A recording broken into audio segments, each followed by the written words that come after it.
Hello and welcome, everyone. Thank you for joining our second annual Back to School Boot Camp.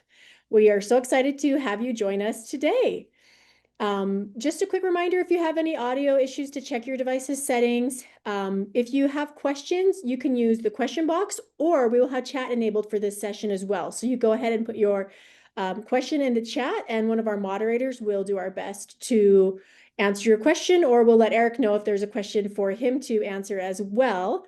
Go ahead and throw in the chat where you're from, where you're joining us from, what you teach. If you'd like to, we'd love to see that. And then remember that you can reach out to us anytime on our social media platforms at Teach Banzai, or you can visit banzai.org.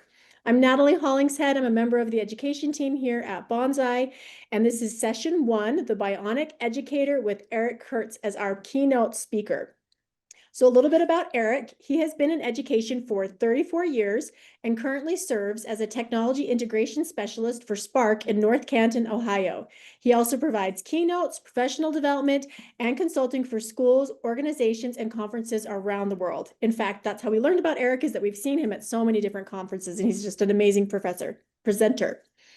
Eric's areas of expertise include artificial intelligence, Google tools, assistive tech, and creative ways to use technology in teaching and learning. He's an authorized Google education trainer and innovator, and co-leads the Ohio Google Educator Group. Eric runs the award-winning blog www.controlaltachieve.com, where all of his EdTech resources can be found, and is the author of the book Control Alt Achieve: Rebooting Your Classroom with Creative Google Projects. And with that, we're going to jump right into Eric. Well, hey, thank you so very much. I really appreciate the chance to learn with everybody here today, and thank you for the wonderful introduction. I'm going to go ahead and share my screen. Give me a moment to get that pulled up here and just make sure I'm sharing my sound and all of that. Okay, let me give it a moment. Make sure that comes through. Okay, looks like it is. Excellent. And I'm going to pop the chat back open because I want to make sure I can see what you guys are asking. Sorry for the little bit of a technical adjustment there, but hopefully that gets us all where we need to be. So excellent. So again, thank you guys so much for letting me be a part of your learning here today. I'm excited to kick things off here with the Bionic Educator session.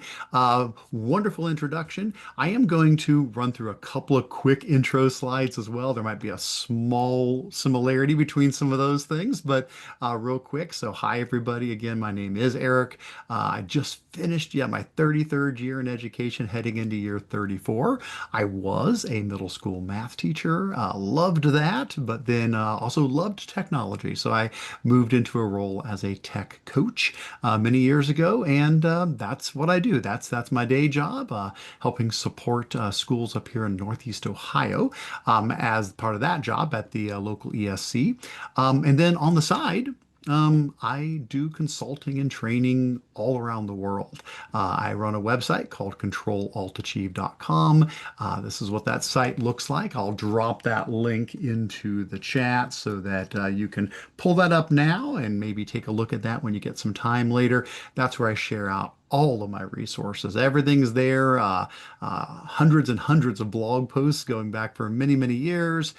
There's a tab, there's an AI tab on the site with all of my AI resources. So much stuff there, all the bit.lys to all the different AI sessions that I provide, all the resource documents, the training videos, the blog posts, so much there. Feel free to dive into any of those things.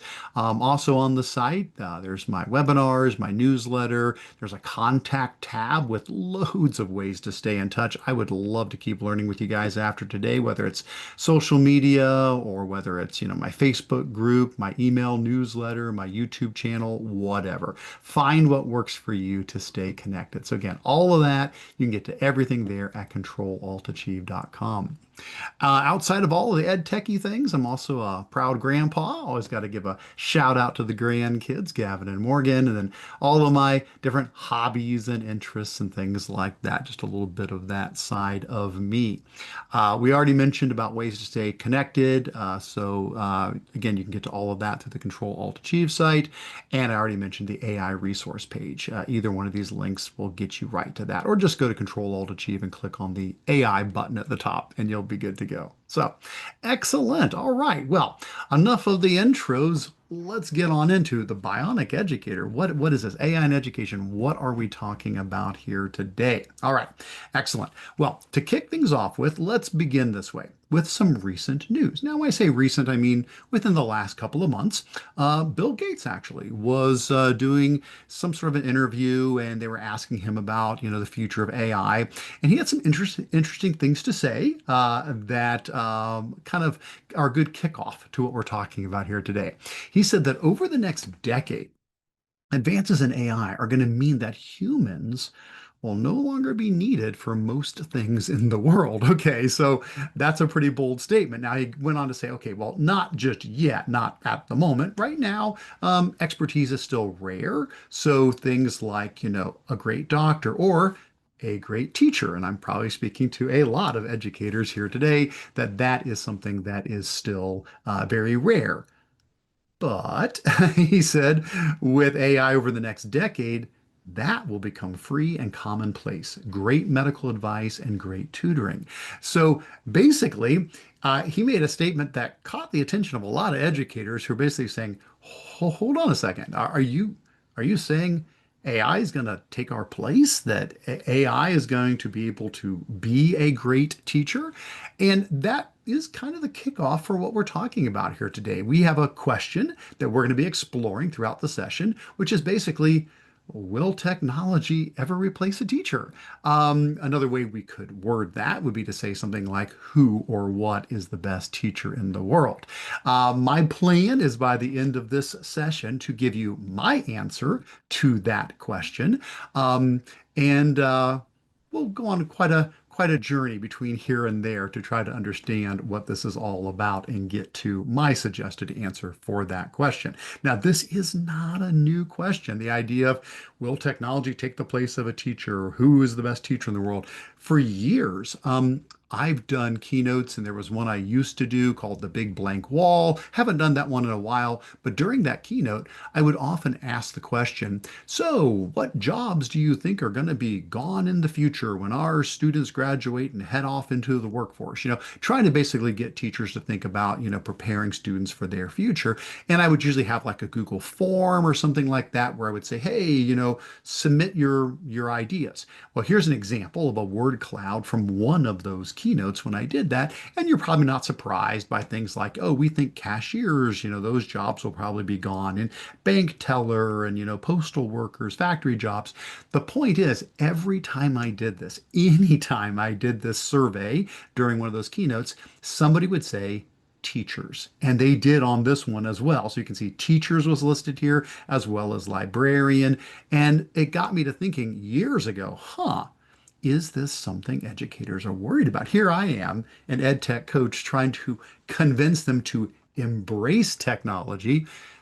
And then there's at least some folks sitting in the audience saying, yeah, I'm actually a little worried about technology. I'm a little concerned that it's going to take my place, And again, I get that because it's been something that we've kind of seen predicted for a long time. When I was a kid and I was watching cartoons, there was a vision of the future where, yeah, we'd have a robot for a teacher.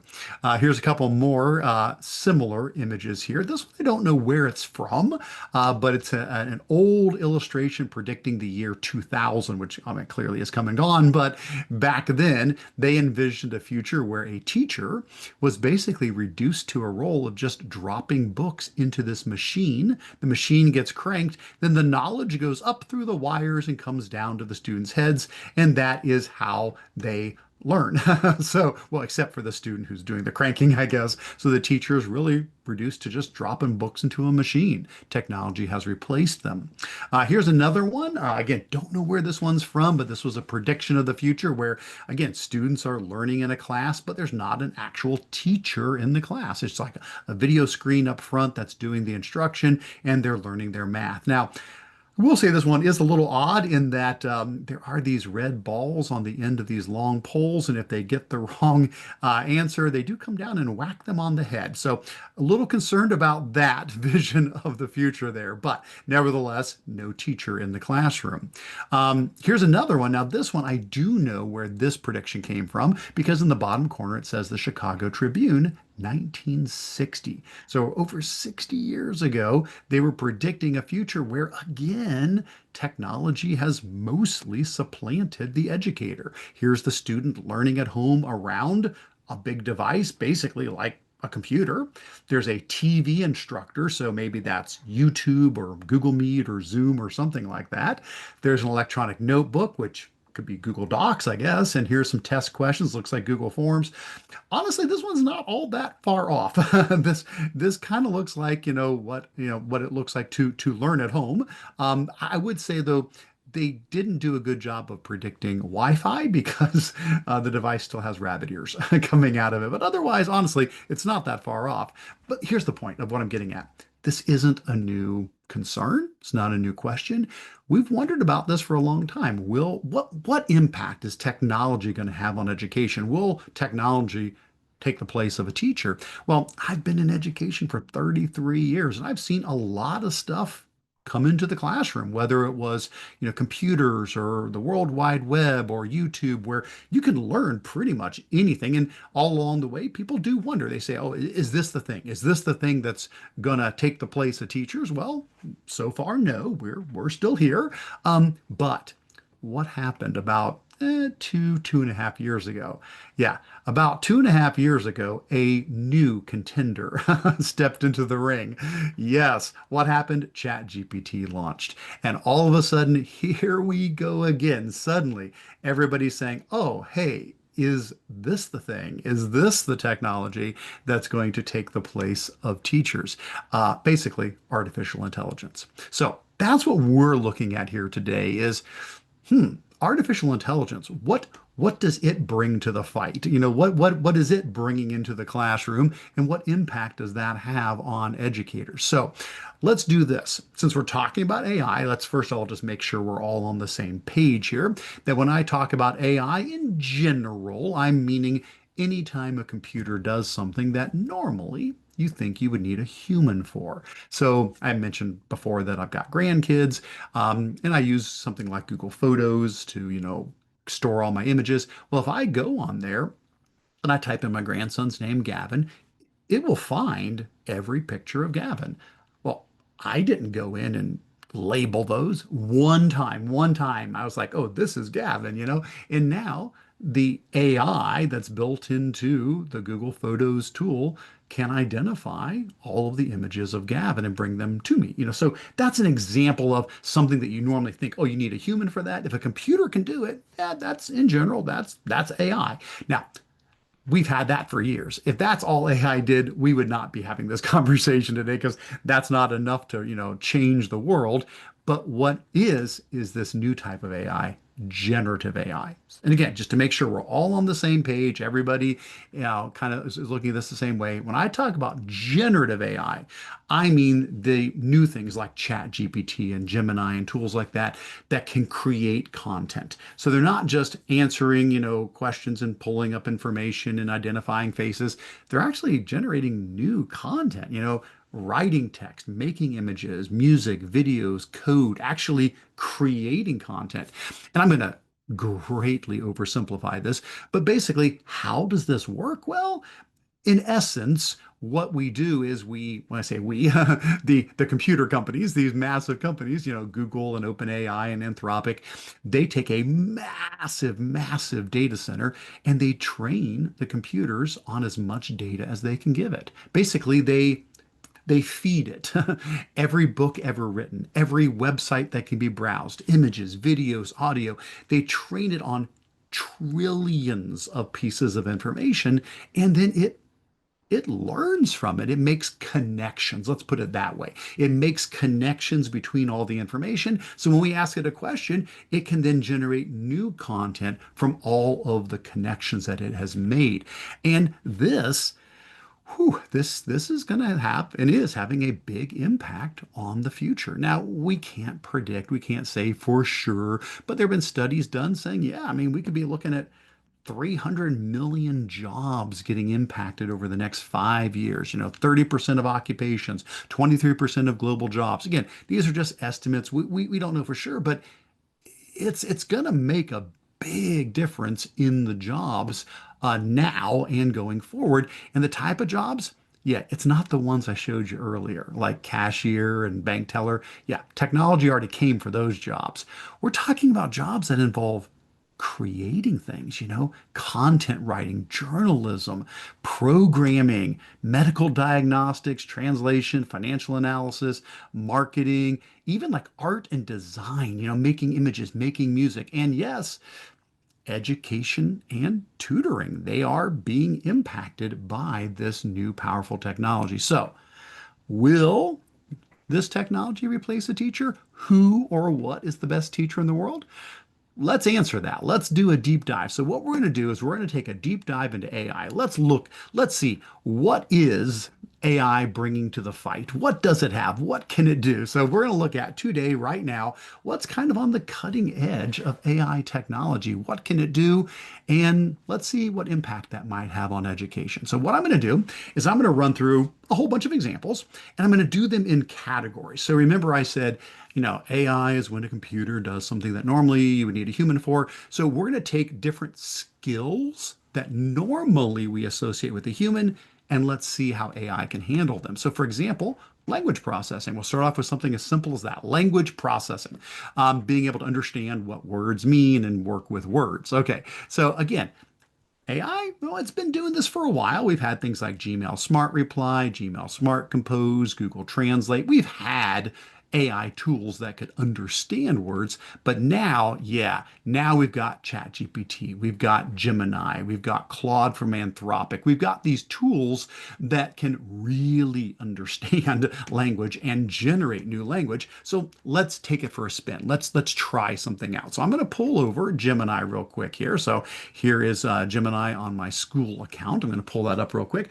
Let me just ask it a quick question here. Now, many of you probably know Banzai does a lot of amazing things, and thanks to Banzai so much for doing this boot camp here today. One of the things they focus a lot on is financial literacy.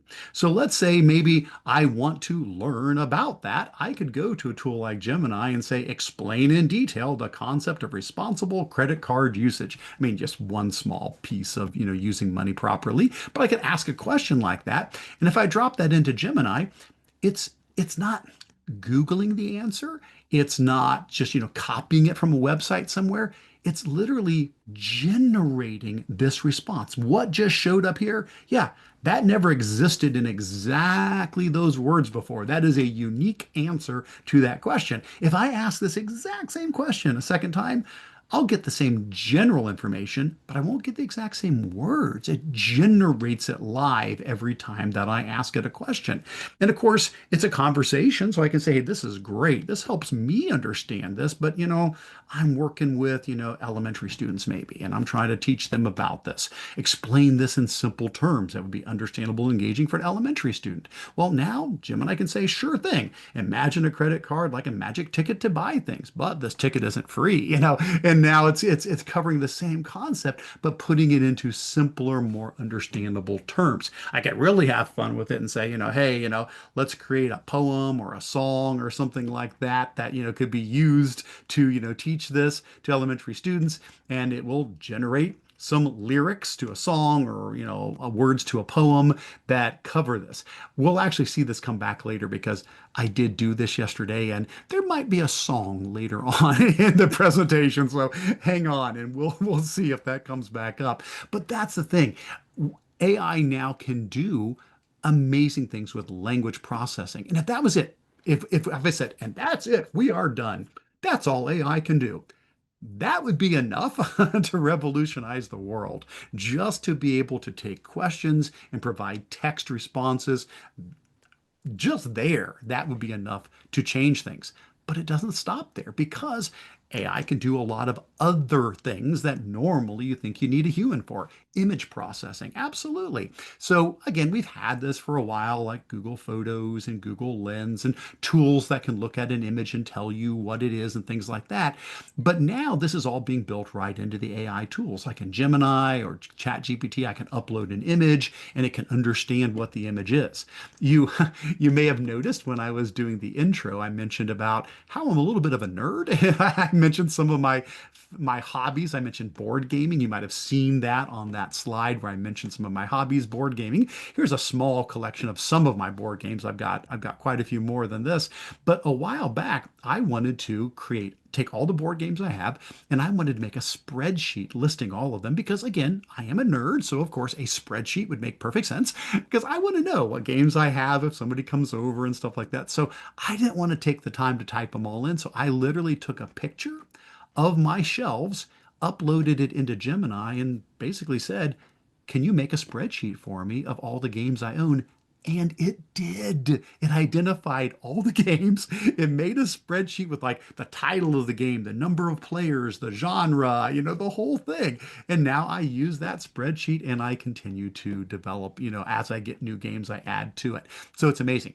But AI can also make images. Like I asked for a picture of a castle, a castle, on a hill with the moon in the sky and a river down below. And yeah, Gemini or many tools, they can make images. And I can ask it in whatever style I want. I think I did Van Gogh style and crayon drawing, Lego style, stained glass, etc.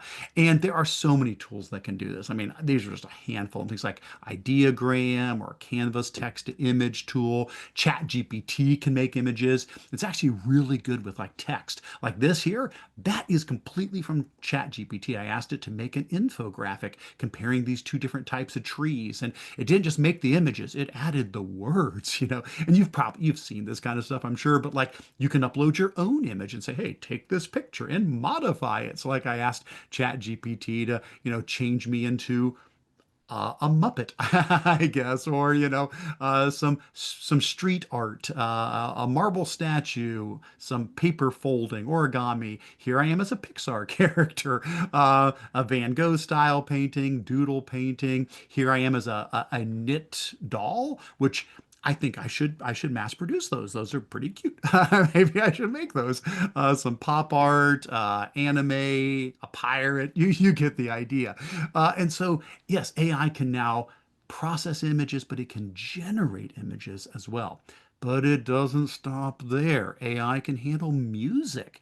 Yeah, we've had some tools like this for a while. Tools like Assisted Melody from Google, where you play a tune, then the AI plays with you. That's cool. Or Hum to Search. You maybe didn't even know this was a thing, but you can actually hum to search with Google, and it will listen to you hum and tell you what song it thinks you're trying to hum.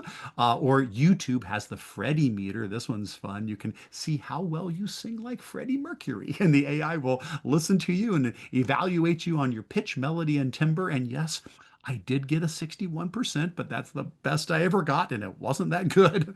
And I'm not going to say I am not singing for you guys here today. But now it doesn't just stop there. Just like all the other things, AI can also generate music. Google developed their Music LM model that can create music. They put that into Music Effects, which is a fun tool you can play with to make music. But then you've got tools like Udio and Suno, where it doesn't just make music, it makes entire songs. I can basically say, I want a song about this topic and I want it in this style, and it will play the song, sing the lyrics, the whole thing. So I did do that. So I'm not going to play the entire song, but I mentioned that. So what I did is, okay, let's talk about responsible credit card usage again. So I took that concept and I asked for Gemini and ChatGPT, asked several of them, hey, write some lyrics for me. Give me some lyrics for a song to teach about responsible credit card usage.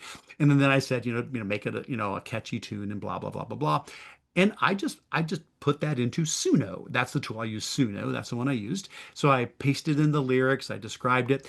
I'm not going to play the whole song, but let me give you a little bit of the world premiere of Charge It Right. Again, completely written, lyrics, music, everything by AI. So here's a little clip of that.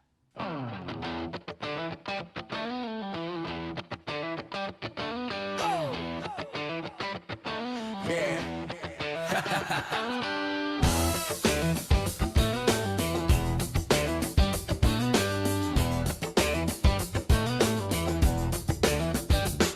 saw a shiny card with my dad's name. He swiped it once, then bought the game. Is that free money? I had to ask. He smiled and said, not quite that fast. Charge it right, don't go wild. Only spend what makes sense, child. They'll get back when the bill is due. That's the smart thing you should do. Credit cards are not a game.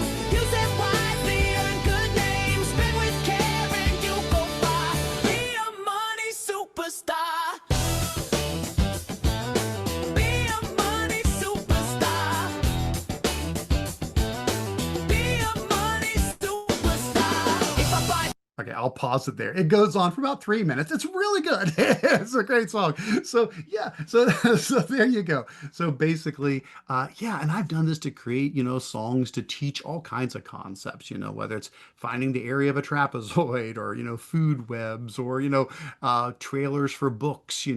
All kinds of things. What a neat way to be able to generate stuff. So yes, AI can also create music. Well, let's keep going. Let's skip up. There we go.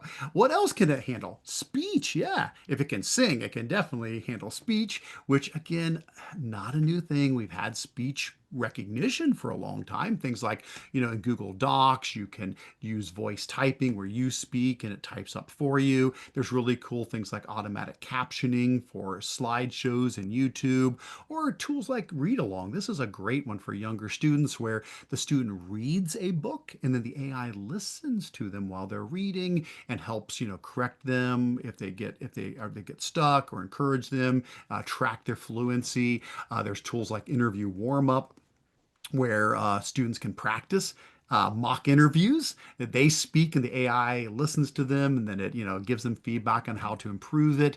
But now we're really getting into, again, generation, about AI generating content. So for example, 11 Labs, this is a very well-known site for voice generation. And what you can do with it, I'll pull over 11 Labs real quick here, is you can upload your own voice. So basically, I took like a 5-minute clip of me from YouTube, uploaded it to the site, and it made an Eric model. So now anytime I want, I can type in whatever I want here, and it will generate me, well, something close to me speaking. So this is what I typed in. You can see the text there. Let's hit play and listen to what it generated. Good morning, afternoon, or evening. I am so excited to be speaking with you today about artificial intelligence in education. So if I ever lose my voice, I can just use 11 Labs to speak for me. Excellent. Okay, I'll pull that back off of there. Uh, let's jump back into here. Other things related to speech would be tools like Notebook LM. So if you're not familiar with this, here, let me grab Notebook LM. I'll pull it on over here for you. This is from Google, and basically it's an amazing tool where you can upload your own content. You can upload PDFs, YouTube videos, websites, documents, slideshows. You fill it up with your own content, and then you can ask it questions about your content, but it also does things like it creates audio overviews. And you might have seen this before, but if not, it's so slick. Basically, what it does is it creates a pretend podcast between two AI co-hosts who talk about the content you've uploaded. So I asked it to make a quick podcast here. You can go into the customization settings. I said, focus on why financial literacy is important for students. And so again, just a clip. I'm only going to play a little bit of it, but this is what it generated. Okay, let's unpack this. We've been looking into financial literacy for students for this deep dive. And one thing really jumped out at me. It's a topic that maybe gets overlooked sometimes, but it's just incredibly vital for young people's futures. Our sources, they really paint a clear picture of its transformative impact. Absolutely. And our mission today really is to distill why this is just so crucial for students' well-being. And maybe most importantly for you listening as an educator, how you can play such a pivotal role here. We've tried to pull out the most actionable, clearest insights. We know you're looking for stuff that And of course, it goes on from there. But so that was about a 5-minute overview of this content that I've uploaded with that question that we're answering. So AI being able to process speech. What about video? We haven't even covered that yet, but absolutely, yes, AI can do text, it can do images, it can do music, it can do voice. Yes, it can do video as well. For example, you can use your phone, just point your phone at anything and either use Gemini or ChatGPT and give it a live stream. I can, point my phone around the room and ask questions, and the AI can see the live stream video and answer questions about that. I won't play this video back here, but he's basically asking questions about his dog, and the AI is answering that. So not only can AI see live streamed video, but AI can also generate video. Quite a while back, OpenAI, the creators of ChatGPT, mentioned how they have a new tool called Sora, which is available now, where you can just type in a short description and it makes some video for you. Let me jump up to an example here. Let's see.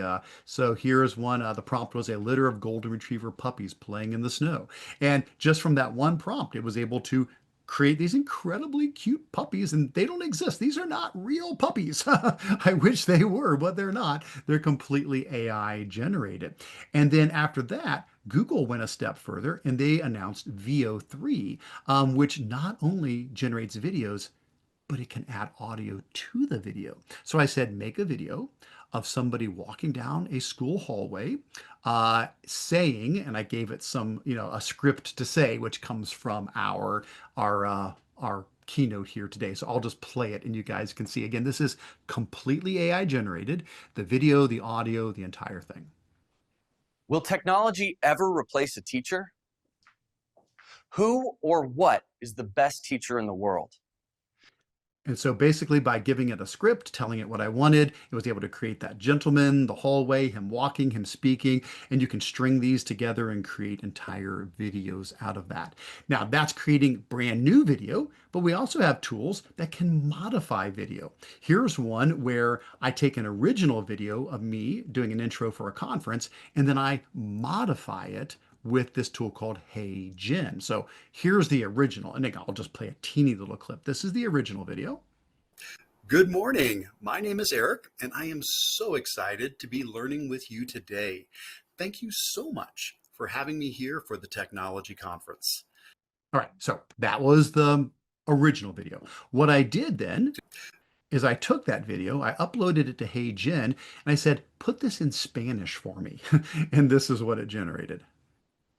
Buenos días, mi nombre es Eric y estoy muy emocionado de estar aprendiendo contigo hoy. Muchas gracias por tenerme aquí para la conferencia de tecnología. Hoy vamos a discutir la inteligencia.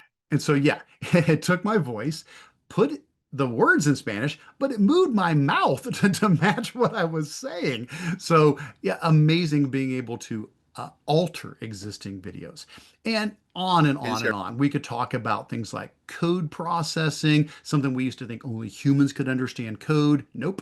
AI can do that very well now. For example, I asked Gemini to create a game for me. I said, I want you to make a game that's kind of like the old snake game, but instead of going around eating, apples or whatever the snake eats in that game, I want you to eat letters to spell a word. And that way a student is playing a game, but they're learning how to spell some of their spelling words. So I described the game and it made the game. You can play it. I've got a whole blog post on this, and you guys can access all of these resources, of course, are all on my website. But I can now create, educational content, simulations, games, and the AI can code all of that. Other things that AI can do, spatial processing. And again, I'm not going to play this whole thing here for you, but robots, yes. We're now putting the AI inside of things that can move. And so now this is the whole thing with robots. Let me just play a teeny little clip of what Google is doing with putting Gemini inside of their robots.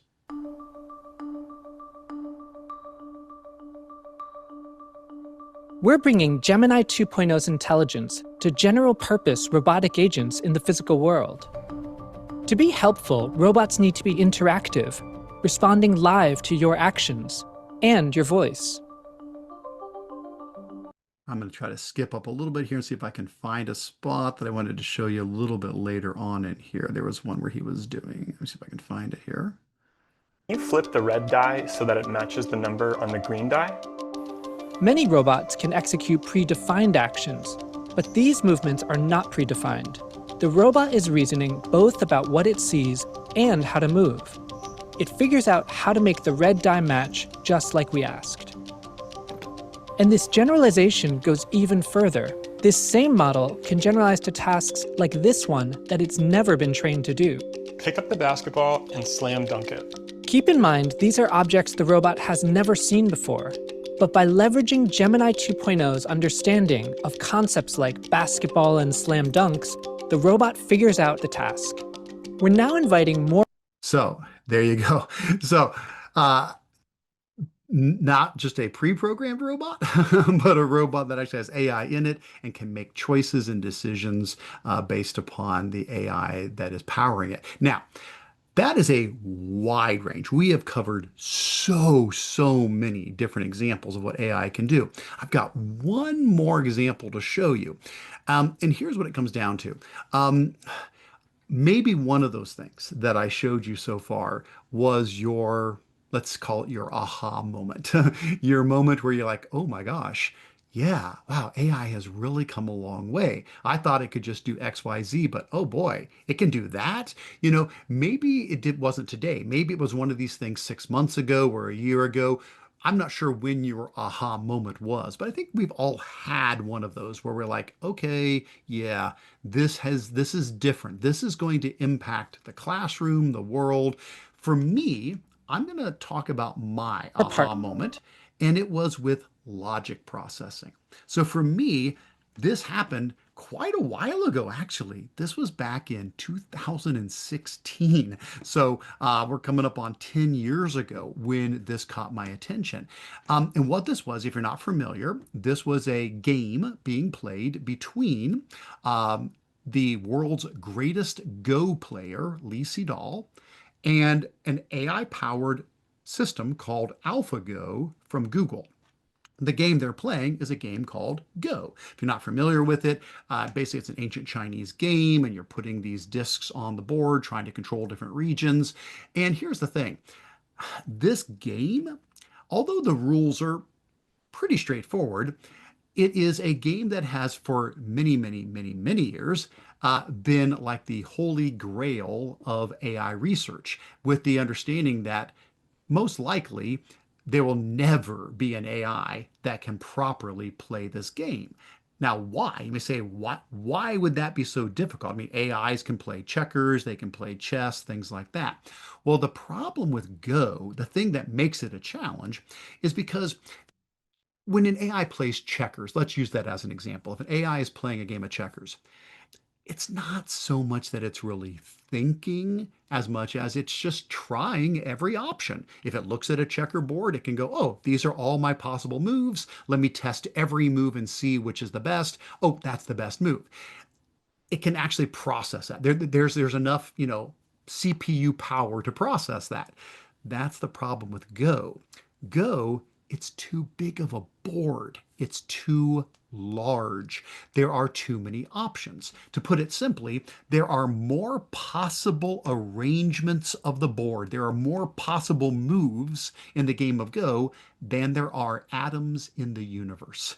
It's just math. It's not that the game is all that hard. It's just that the board's too big.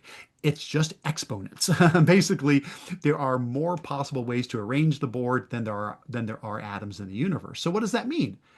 Well, that means you can't brute force it. You can't just tell the AI, hey, check every move and find the best one. There's not enough time to do that. So that's why people said for years and years and years and years and years, never going to happen. You'll never have an AI that can play Go. So Google said, you know what? Let's try something new. And so about 10 years ago, they developed AlphaGo. And here was their new approach. They said, okay, we can't brute force it. Let's do something different. What if we build this computer system and we feed it thousands and thousands and thousands of examples of Go games being played? Then what if we let it play itself? It can play against itself millions and millions and millions of times and then use that data. Does this sound familiar? It should sound familiar. This is how I described generative AI at the start of our keynote. Google was inventing what we now have as generative AI. They were coming up with a new model of feeding a computer so much information that it can draw from it and make conclusions and connections. They were inventing what became ChatGPT and Gemini and all of these things. And so basically, this is what happened. They made AlphaGo, and it wasn't just brute forcing, it was literally thinking. So the game gets started, and as it comes to each move, the AI had to think. It had to use intuition. It had to use past experience. It had to use creativity. It had to use logic to be able to predict what would be the next best move. Well, here's the thing. The game was going on pretty normal until move 37. On move 37, AlphaGo made a very odd move. And here's a very short clip of the reaction to this when this happened. So here we go. So, Ajab sees AlphaGo plays the move 37, and Ajab puts the stone in the board. 와, 정말 생각지도 못한. Value. That's a very surprising move. I thought it was a mistake. When I see this move, for me it's just a big shock. What? Normally human will never play this one because it's bad. It's just bad. We don't know why. It's bad. And so basically, as you can hear, everybody's saying, "Oh, that's a bad move. Well, that doesn't make sense. I think that's a mistake. It must be broken." Well, here's the thing. About 5 moves later, they found out what AlphaGo was doing.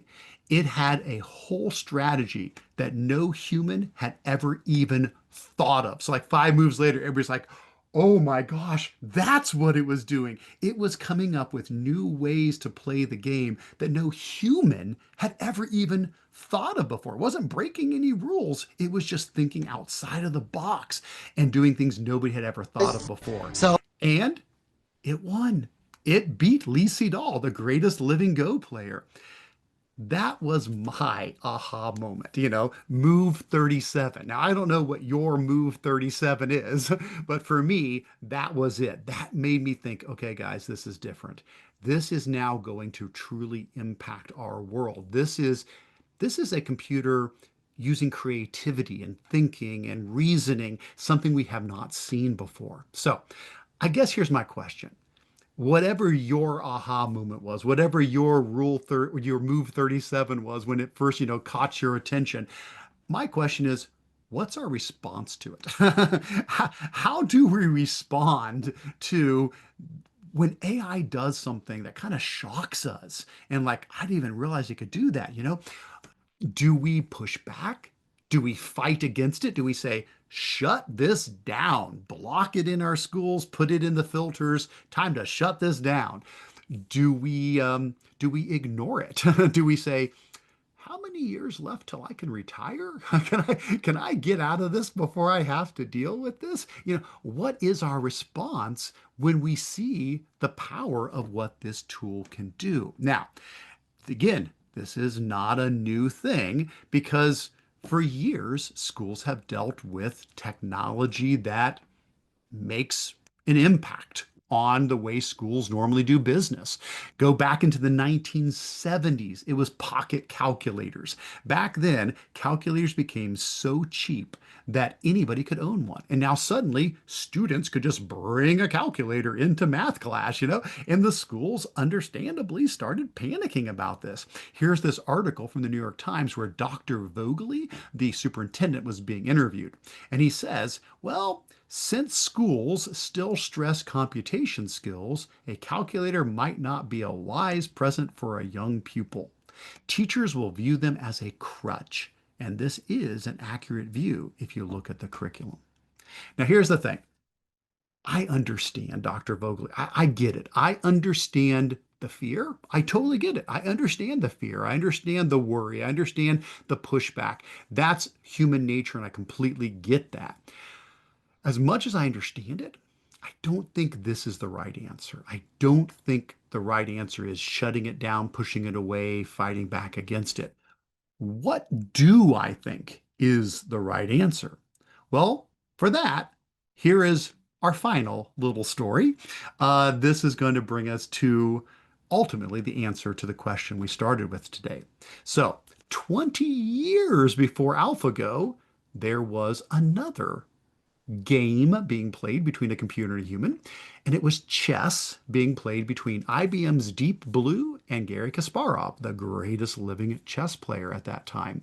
And very similar, IBM built this, computer that could play chess, went up against Garry Kasparov. And you might remember this, it was a pretty famous event when that happened. And if you can tell by the look on his face here, he lost. The IBM's Deep Blue beat Garry Kasparov at chess, and it sent shockwaves through the world. People are like, "What is going on here? A computer has beaten our best chess player. What else can it do? What's gonna, And people were panicking. Well, here's the thing: after this occurred, after he lost, he got interviewed, like right afterwards. Somebody interviewed him, and they basically asked him, "So, Gary, who or what is the best chess player in the world? You just lost. Does this mean is a computer now the best chess player in the world?" If that question sounds familiar, yeah, that's where I stole my question. When I kicked things off today, I said, who or what is the best teacher in the world? Will technology ever replace a teacher? Well, I got that question from this Kasparov interview. So he was asked this question, and here's the cool thing: he answered it. He actually answered it. And I think his answer is our answer. So when he was asked, so who is the best chess player in the world? He said, well, I got to tell you, the best chess player is not a human. I lost. We lost as a human race. We lost. I lost. It is not a human. But, the best chess player is not a computer. He went on to say the best chess player in the world is a human using a computer. And what he did is he formed a new chess competition. So he made this new type of chess game called advanced chess, cyborg chess, centaur chess, Ivanov chess. Basically, it is a human partnered with a computer playing chess against another human partnered with a computer.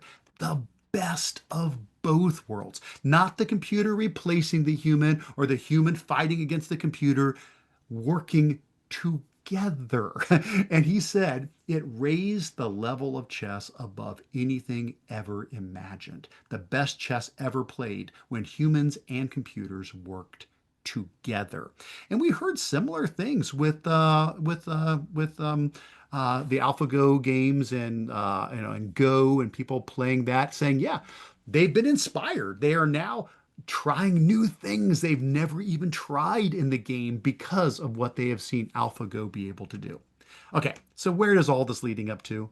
Well, you guys can probably connect the dots. You probably know where I'm going with this. Who is the best teacher in the world? Okay, so I kicked off this whole thing today by saying, will technology ever replace a teacher? Who or what is the best teacher in the world? Well, I'm going to follow Kasparov's lead. Now, no offense meant whatsoever by this, but I would start by saying the best teacher, it's not a human. But, very quickly, the best teacher is not a computer. No, much like Kasparov said, I would say the best teacher in the world, it's a human who is using technology to its fullest potential. The best of what you bring as a teacher and the best of what the AI, the technology can bring alongside of you. The best of both worlds. And I'd say, folks, it's the same thing with our students. The best learner, it's a human using technology. So it's not a competition. It's not one replacing the other. It's us working together. Now, when I was a kid, I loved the show, The $6 Million Man. I don't know if we got any people here that used to watch that show. If so, that's great. I loved it. So the Bionic Man basically was the show. The $6 Million Man, he was the Bionic Man. And real quick, basically, it was about Steve Austin. He was an astronaut, and he's flying a test mission on Earth in a jet, and the plane crashes, and he's injured near death. And they say, no, we can save him. We can rebuild him. We can make the world's first bionic man. But I loved that show, and I loved a couple of the lines in there for sure. We have the technology. We can rebuild him. We can make him better, stronger, faster. Well, folks, think about that. We finally have the technology. We we finally have the technology that we have been looking for so many years. Again, this is my 34th year in education. I've seen so many technology tools come and go and make it part way. We're finally to a spot where we have the technology. We have AI tools that can do amazing things. We can be bionic educators. The best of what the human brings, but bionic with the best of what the technology brings. And here's the thing again, it's not your competitor. It's not here to take your job. Let's put it that way, it's not here to do your job. AI is not here to do your job. AI is here to help you do your job better. It's not replacing you, it's supplementing you. It's helping you, it's improving, it's encouraging, it's assisting you. Back when I was in college, I was a TA, a teacher's assistant. I helped my professor grade papers and create notes and stuff. Well, that's how I like to look at this. AI is your TA. It is your 24-hour personal assistant to come alongside and help make you and your students better, stronger, and faster. And there's so many ways it does that. Now, I'm not going to go through all these examples. I'm just going to say, yeah, it can help us with things like brainstorming. It can help us creating content. It can help us altering content. It can help us processing massive amounts of information. It can help with grading and feedback. It can provide conversations for our students. It can provide personalized learning and tutoring to meet our students where they're at. On my website, I have examples of every one of these examples there of ways that AI can support you and can support your students. Now, having said all of that, I do need to come back real quick, just a moment, to Dr. Vogley. I felt kind of bad. I kind of cut him off. He actually had more to say. I stopped his reply halfway through. When he was asked about calculators in the school, he actually added that eventually educators would have to revise their thinking to take the new hardware into account. Someday, he predicted, every student will have a calculator built into his desk so that teachers can spend more time on mathematics concepts and less on computation. Well, you know what, guys? Dr. Vogley actually got it. Dr. Vogley was a bionic educator. He understood that we have to revise our thinking, guys, and that's where we're at today. AI is not going away. The genie's out of the bottle. It's not going back. We have to revise our thinking. Like he said, students would have a calculator in every desk. Well, our students have AI in the palm of their hand. But it's not a bad thing. It doesn't have to be a bad thing. Yes, we have to roll it out appropriately. Please don't mishear me. We have to have guidelines. We have to address inaccuracies and biases and equity. Absolutely, we need to do it properly. But it means, in his case, more time on concepts and less on computation. What that means for us is elevating the learning, going deeper and further into things we couldn't get into otherwise. And you know what? When we do that, when we become bionic educators, this is not the future. Teachers, librarians, educators, these are not going to be jobs that AI replaces. Actually, again, another great quote. I don't know who came up with this one, but I think this sums it up really well. Somebody said, AI will not take your job. People who know how to use AI will. That's the future we're heading into, knowing how to leverage this tool. So if we want to get our kids ready for their future, yeah, they need to know how to use these tools. And for us to be the best teachers we can be, we need to learn how to use them. So that is my encouragement to you, to say, I'm a bionic educator. Folks, we have the technology. We can be better, stronger, faster. And for our students, they need to be bionic learners. Everything we looked at, all of these ideas, that's what I encourage you to do, to go at it with that open-minded mindset about being a bionic educator. And you will find so many resources on my blog. If you go to bit.ly/Eric-AI, that'll dump you into that AI page where all of my training videos and resources and examples are all there. I want to thank you guys so much for letting me just be a small piece of this amazing boot camp today to kick things off. I hope that encouraged you to see that AI can be your assistant, your partner, your helper. And I encourage you all to be bionic educators. Thank you guys so much for letting me be a part of this here today. Thanks. Thank you, Eric, so much. That was so great. And thanks everyone for chiming in the comments. We had some really great interaction and comments from teachers about being a bionic educator, not ionic. I just wanted to remind you that you will be receiving a email probably tomorrow that you can fill out a survey about this session, and then you'll get your free PD certificate. And also wanted to encourage you to join our next session starting in just a few minutes with Nicole Clayton, our Director of Education, on getting the most out of Banzai. So we'll talk about new courses, new classes, different things that we have going on, including our new assignment view. And this is our social media channels if you want to connect with us there and connect with Eric as well. Thank you so much for joining. Thank you again, Eric, for being here with us, and hope everyone has a great day.